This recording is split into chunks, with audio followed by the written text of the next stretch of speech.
All right, everybody, it's Adam and Mike coming to you from beautiful Wiltwyck Country Club. This is our spot. Oh, dude, this #2 green complex is set up really good for. I guess, yeah. I guess it's kind of like our little practice facility. So, episode 29 already. Yeah. Wow.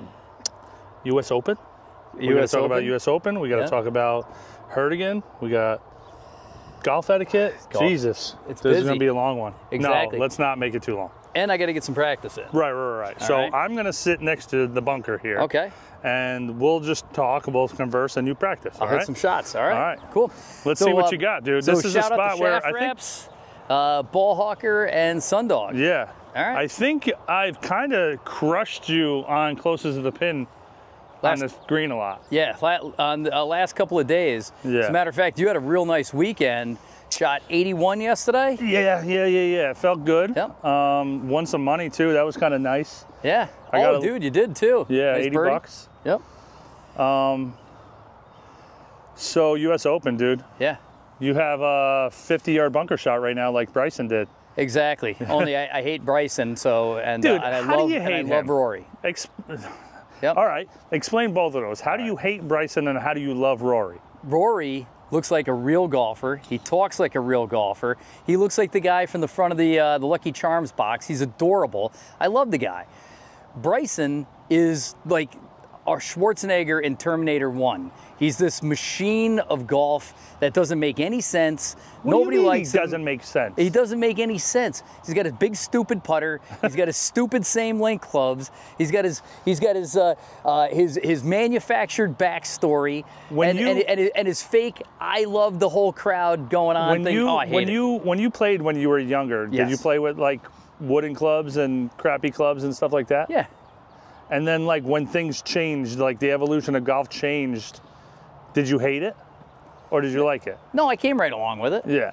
Yep. That's what Bryson's doing, dude. But why did the club, like everything that you know, like traditionally about golf, doesn't have to be that way. I guess. He's just playing with inside the parameters that the USGA is given, right? Like his putter, right? Yeah. His putter's bent at 80 degrees. It has to have a 10-degree bend in the shaft. Yep. And that's what he has. And everyone's like, his putter's too straight. It's like, it fits inside the parameters of the USGA. It's gross looking. Okay, it doesn't have to be like that. What'd you think about Jim Furyk? I don't care about Jim Furyk. What about Matt Wolff? Who's Matt Wolff? Oh man, you hate him. I get accused of not having enough empathy for my fellow human being. I know that Rory lost the U.S. Open missing 7 feet of putts in the last 3 holes, and my heart breaks for that dude. So he's all Irish and no finish. And big dumb DeChambeau with the quiet down, everybody. I'm like Brady in the Super Bowl. No, you're not. No, he wasn't doing that. Shut up. He wasn't doing that. What he was doing was because the crowd was booing Pavone or however you say his last name. Pavone, he's French. Pavone. No, I think he's French actually. Is he? Yeah. Yeah. So they were booing him because he marked his ball 2 feet, right? He should have tapped it in. 1, to give Bryson the read. 2, to move his ball marker out of the way. And 3, so Bryson could be the last putt of the tournament. Dude, the crowd started booing him. A couple hundred grand. The crowd, well, and yeah. he's perfectly within his rights of the game. Well, and that's what Bryson was saying to the crowd. Like, no, it's fine. Don't boo the guy. Let him, let's finish this round. All right. That's what he was doing. Bottom line, most exciting golf tournament I've watched in a long time. Oh, it's definitely heart pumping. Definitely the tournament of the year that makes you watch until the end. Because we've had this conversation where watching Cantley or Scheffler or any of these guys run away with it at the end with nobody else in the field is boring, dude. Yep. It is boring. True. Like yesterday, I didn't want to go outside. Like my daughter wanted to play, and I'm like, all right, we could play for 15 minutes, and then I got to come back inside. I was mowing the lawn. I had to rig up something so I could see the phone. My lines on my yard are all like this. All right, here's your shot. Let's see if you... So first shot, 50-yard bunker shot, just like DeChambeau. Yeah. Oh, by the way, there was a guy from the media who went out and hit it closer afterwards, so it wasn't that hard of a shot. Okay. All right? But I do want to practice this shot. Our good friend Daryl Jack gave me a new tip, And it works good, but it works too good. I got to get it dialed in. And the tip was on longer bunker shots, whether they're fairway bunkers or, you know, like this longer shot, instead of looking at the back of the ball, look at the front of the ball. I never have picked it so clean in my life. He says the same thing if you're in a divot. Look at the front of the ball, you'll pick the ball clean. So I'm just having trouble getting it dialed in. I'm hitting it really clean. Yeah. So I got a little utility wedge, a little underwear wedge, 50 yard, little downhill. Let's see how we do.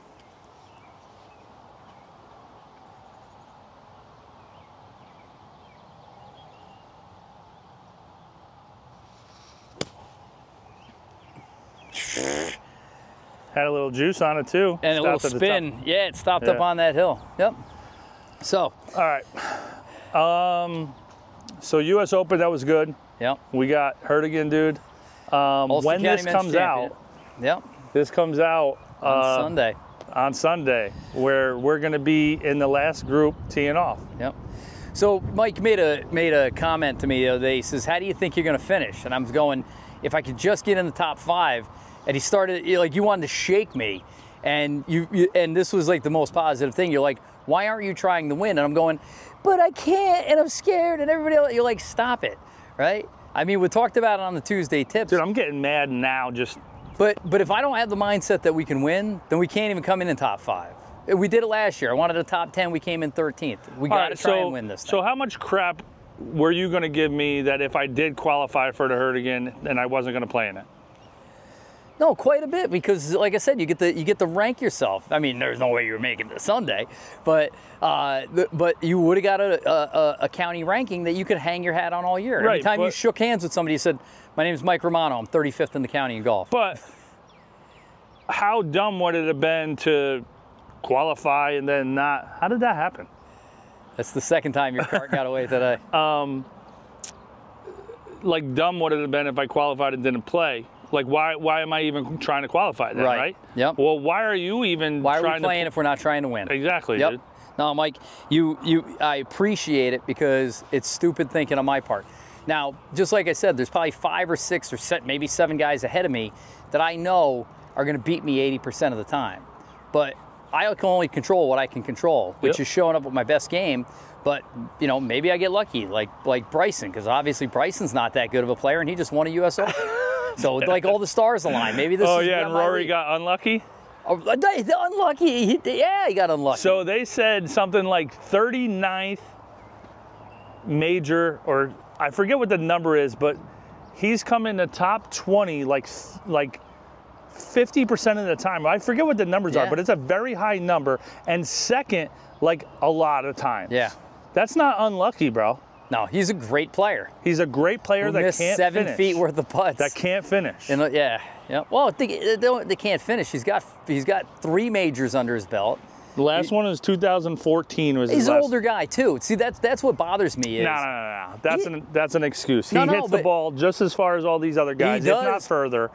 His problem is he's putting too much pressure on himself to win these. Yeah. That's what it is. He needs to go out and have fun. Yep. Bryson was having fun. Fake fun. No, he wasn't. He was faking. He's not fake, dude. His publicist is like, you know what? You should hit a couple of high fives with the fans, maybe sign a ball, say something nice about Payne Stewart. And he did. And he took it way too far. No. Because it was disingenuous. No. Yeah. That's what people think about the governor. I came up with a nickname for our playing partner, the governor. We have a playing partner as a non-disclosure agreement. Yeah. You're going to call him? The governor. The governor. I like that. Right? So he loves golf. Yeah. And he loves helping people. Yeah. And he loves helping me. And anytime I hit like a decent shot that ends up bad or a bad shot that ends up, whatever it is, he'll find the positive in it. Yep. And I was talking to somebody the other day and they're like, dude, it just sounds fake. And I'm like, but it's not. Yeah. Like he means it. Like he means the best. Unlike Bryson. No. No. All right. Hit your shot. Well, listen. Even if you hit this like crap, I'm going to tell you it was a good shot. This is the money ball. This is the yellow one. All right. Again, we're doing nothing different. Front of the ball. Get it down there. Nope. Good shot. Good shot. That's a good shot. Look at that roll out. Hey, listen. All the good things. Center of the green. All right. So what else is going? So Listen, first off, and I have to say it, and I say it, and I say it, and say it. Thank you very much for caddying for me. We're not sure what the payoff is this year. Last year was Puerto Rico. I don't know how we're going to top that, but we have to come up with some sort of form of compensation for one Mr. Mike Romano. I got a couple of things in the work, but I haven't fully flushed it out yet. Are they like a surprise? I got one or two as a surprise, sure. Okay. Yeah. Right. Yep. Okay. All right. But if you're like, hey, this and that, I'm not saying anything. No? All right. I mean, is it a Finn scooter? I like that the matte black one. Just saying. The matte black? You don't want the red? No, I'm not a red guy. All right. All right. Let's hit another shot, and then we'll go into the next stuff. All right. I got to get this one all the way there. I'm being a little tentative with it. Front. No, dude, that's fine. No? Spin. Oh, it's back sad. edge. That's just as close as the other white one. Yeah, a little deep, but man. Yeah. That but thing see, was that hit with some divot, juice. That divot's starting underneath the ball. Yeah. As opposed to like trying to splash it. Yep. But again, this is a 50-yard bunker shot. I know. You're not doing that green side. No. He didn't say that green side, right? Like you're not looking at the front of the ball. Not at all. This is if you're in a fairway bunker or you got to. So typically on this, I'd try and hit my sand wedge, and I'd be lucky to get out of the bunker, and I'd leave it 40 yards short. So what do you have now? The U wedge. Yeah. Yeah. Should we try the different one? No, I'm just asking. Yeah. I'm asking for the people. Because I tried to hit the Wonder Wedge before. So this is probably like a 46 and no bounce on it. Wait, that's a U wedge. Yeah. So the U is higher than a pitch. Yeah. Your pitch is less. So the Wonder Wedge is like a 42. Really? Yeah. No wonder why you're hitting the ball so far, you cheater. They are a little pushed forward, right? Jeez. So. What's your 7-iron? What was it, 28? Something like that? I don't know. I don't know what a normal 7-iron. It was like 2 degrees less than my Mizuno. No. I think 38. 38. You're right. Yeah. I think my TaylorMades are 37. My 7-irons are 37 and a half or something like that. So it's probably 38 right in there. It was a little stronger than the Mizunos, but again, hit it well. So that's a 44, you said? 46? This is a 48. So that's your gap wedge, your utility wedge. I don't know. It took the place of my pitching wedge in my 770 set. I only had one wedge. Right. And then the sand wedge. So, no, your Wonder Wedge took the place of your... The Wonder Wedge, I hit 115. Well, I'm just saying, I hit 100. in the set... The Wonder Wedge took the place of my 9-iron. Looking at the numbers, yep. The Wonder Wedge is your pitching wedge. That is a gap wedge or a utility wedge. Approach wedge? Yeah. Yep. A wedge, gap wedge, approach wedge, that. But degree-wise and yardage-wise, that's your 100-yard club. Yes. And now, what are you doing here? So you're looking at the front of the ball. Yep. You're trying to not pick it clean, but almost hit down into it. Yeah, I'm just trying to hit the ball. And what about swing-wise? Were you doing a half swing? Well, that's what I'm trying to judge right now. To put it in the context, it's like when Bryson goes for like 10:30. Yeah, but you're more 9:30 right now, right? 9:45. So that's what I'm trying to figure. That last one was a nice blast, really good contact, but it was more like a 3/4 shot. And again, with sand, you have to accelerate. And it did. It shot right out of here, and I love that. But it's terrifying to watch this thing just a cloud of sand and just sailing off into the sky. Yeah, so you don't want anything more than like a 60% swing. Yeah, and I don't want to stab at it either. I want a real swing. So front, like I can see the Callaway on the front, and that's what I'm looking at, right? Yank that one a little bit. That's got to get down. Yeah. That one's I mean, way if too that deep. one was not yanked, it probably would have, caught fringe or rough, but let me try that was another thin, one. though.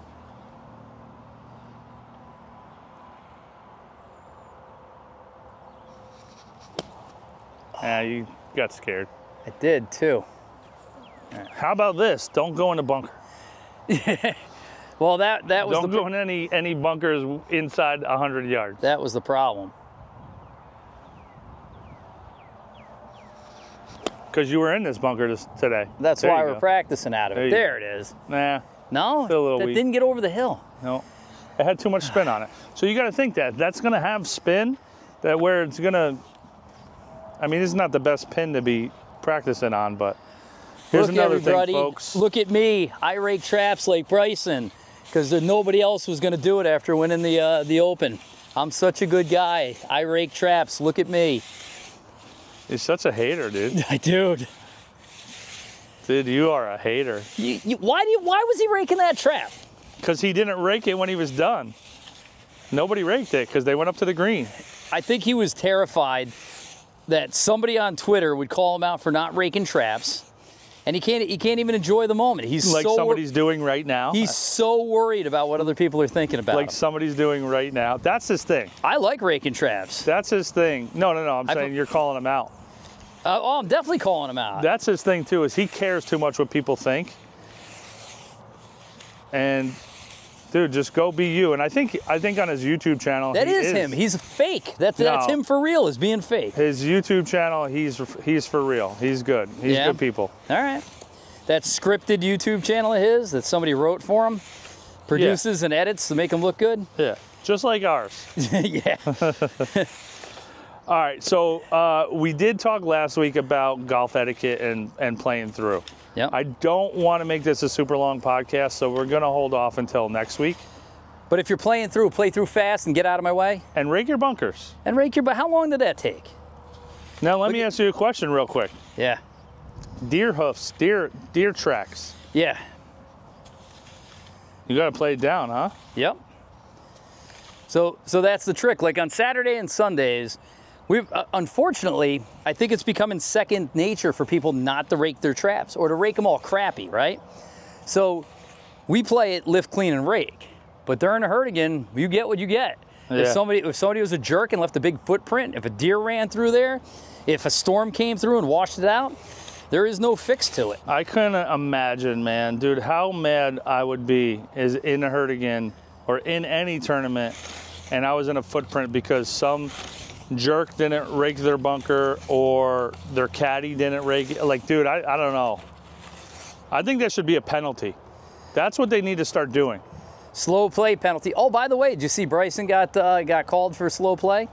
It wasn't an official warning, but they needed to alert him that he wasn't playing fast enough.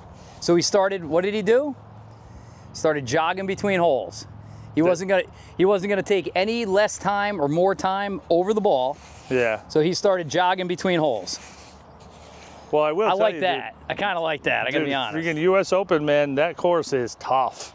Like some of those shots, dude, like the one shot Rory hit a 5-iron into the par 5, left it out right on purpose, got up like the ridge and just sat there for a second, rolled down the ridge, off the green, through the rough, through the bunker and into the fescue.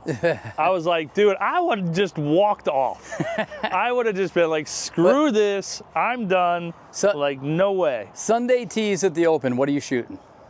Me? Yeah. I'm not finishing that round, dude. Really? No, dude, I would be so mad. I don't think I could play that course in under 100, you know? No, I don't think any amateur golfer could.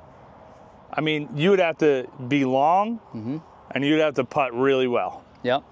Like those guys, what are those guys? It's not even about that. It's holding those greens. I don't know if I could do that. We've played a Ness, and a Ness has got roly-poly greens that are impossible to hold, and they're not chopped What down did those to two 13. amateur kids shoot? What did those two amateur kids shoot that they were battling? They were like right at par. They were like right at even. On Sunday.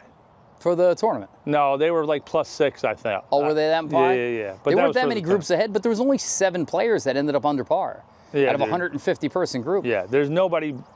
I mean, anybody out here, you're not breaking 100. No. If you break 100, you should be happy. Yeah. And that was the ocean course, dude. We used to say 90% of the people shot 90 or higher. Really? Yeah. Seems fair. Yeah.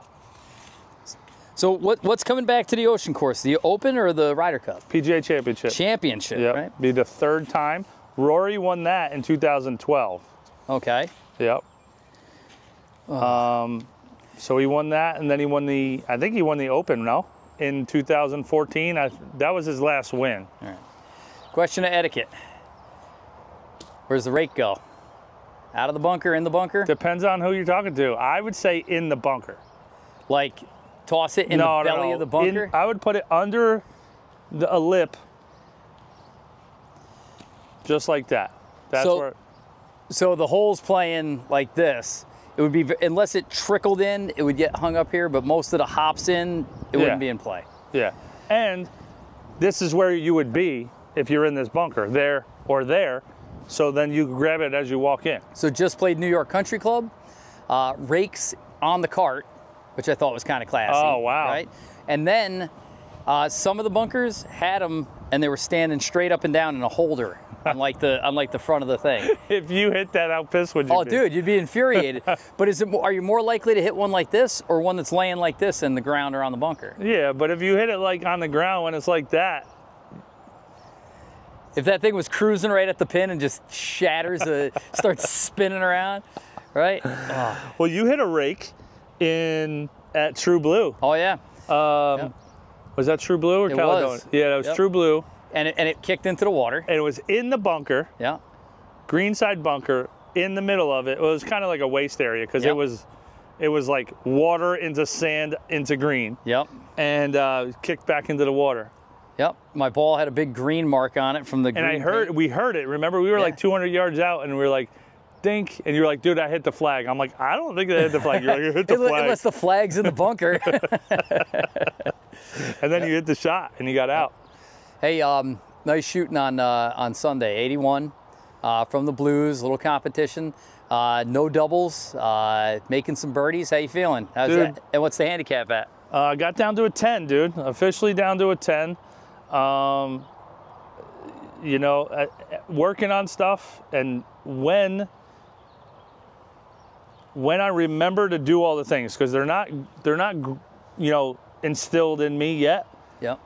So those are all pre-shot thoughts that I need to just go through the whole process every single time. Yep. And when I do, I'm hitting the ball great. There you go. Driver was on point yesterday, so. Yep. And we haven't even, in our lessons, I haven't even pulled out the driver. It's just everything else. He's scared. He's terrified. Oh, by the way, congratulations to your trainer. Your golf expert. Yeah, Hole in one today. hole in one today. Yep. I think that's awesome. Yeah. He's legit, man. He doesn't mess around, and I could see that he's like me to golf as I am to the gym. Yeah. He knows his numbers, he knows his facts, he knows, this and that. He's definitely tamed. I could tell he was like even more strict like years ago, like I was. You're lucky to have the 2024 version, not the 1988 he's version. a little nicer. Yeah. But no, he's legit, man. I feel good. A lot of aha moments. Yeah. I thought I knew a lot about golf, and he did this one thing, and I don't want to give the tip away, but I was like, dude, that's crazy. I'm like, what? Yep. And he was like, yeah. He's like, so now think about that every time you stand over the ball. I'm like, I definitely will. All right. So there you go. Well, we got a busy week. It's a short podcast. Hopefully, if you're in the Just the Tips posse. What's that? Said I don't know how short that was. No, yeah, like I said. But if you're in the Just the Tips posse, Greater Hudson Valley area, come out and see Adam and Mike Friday, Saturday, Sunday. And feel free to walk the course with us. We'd love to see the fans. We'd love to be cheered on. I know there's a big contingent coming out on Sunday to follow us around. We'll try and get some live scoring out. So, like I said, I know this will come out at noon. We'll be on the course at that time. But No. Last tee time. Last tee time. I'd probably noon. Noon? Yeah, there's 25 players in threesomes the last day. Yeah. So what's that? That's 8 groups, 8, 9. Yeah. Call it 8 or 9 groups. Well, we tee off like 9. Yeah, it's been pretty early. First group tee off at 9. Yeah, so probably by 10:30, 11 o'clock, everybody's off. But it's supposed to be brutally hot this weekend. So as I said, we're going to keep everything nice and short, nice and compact. Keep our energy up, and but like I said, if you get a chance, come on out and see us. Yeah. All right, guys. All right, I'm Adam. I'm Mike. Just the tips. Just the Tips.